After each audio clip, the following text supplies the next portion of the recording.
Develop చేయడానికి చాలా space ఉన్నా సరే వీళ్ళ ముందున్న వాళ్ళు అందరూ కూడా మోసం చేశారంట నేనైతే. ఓకే. సో రాష్ట్రానికి లేదా మన జిల్లాకు లేదా మా కాకినాడకు ఏం చేశారు వీళ్ళందరూ?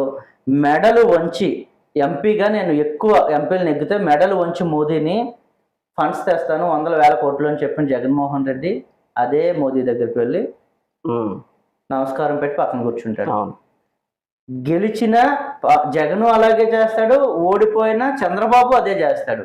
సో వీళ్ళందరూ కూడా నేను ఒక మాట అంటాను ఏంటంటే, ఎన్డీఏ కూటమిలో ఉన్నది జనసేన, టీడీపీ, బీజేపీ మాత్రమే కాదు, వైఎస్ఆర్సీపీ కూడా. ఓకే. అది ఇంటర్నలా ఎక్స్టర్నలా అనేది వాళ్ళ ఇష్టం. అది సెంచరల్ వ్యాఖ్య ఇది తప్పకుండా. ఒక పెద్ద ఆయన అన్నట్టుగా 25 ఎంపీ కాన్స్టిట్యూన్సీ మన ఆంధ్రప్రదేశ్ లో ఉంటే బీజేపీ ఎందుకండి ఇక్కడ ఇంత సీరియస్ గా తీసుకుంటలేదు అంటే ఒక ఆయన చాలా మంచి ఆన్సర్ ఇచ్చాడు. 25 ఎంపీలు ఎవరొకరు నెగ్గుతారు కదా, టీడీపీ నెగ్గినా అదే బీజేపీకి సపోర్ట్ చేస్తుంది, వైసీపీ నెగ్గినా అదే బీజేపీకి సపోర్ట్ చేస్తుంది. సో బీజేపీ ఎందుకు వచ్చి ఇక్కడ ఎంటర్టైన్ చేయాల్సిన అవసరం ఉంది?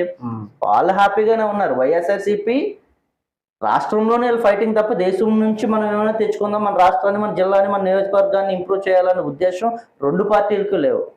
కాబట్టే మా చిన్న పార్టీ అయినా సరే ప్రత్యామ్నాయంగా ఉండాలి, ప్రజలను, చదువుకున్న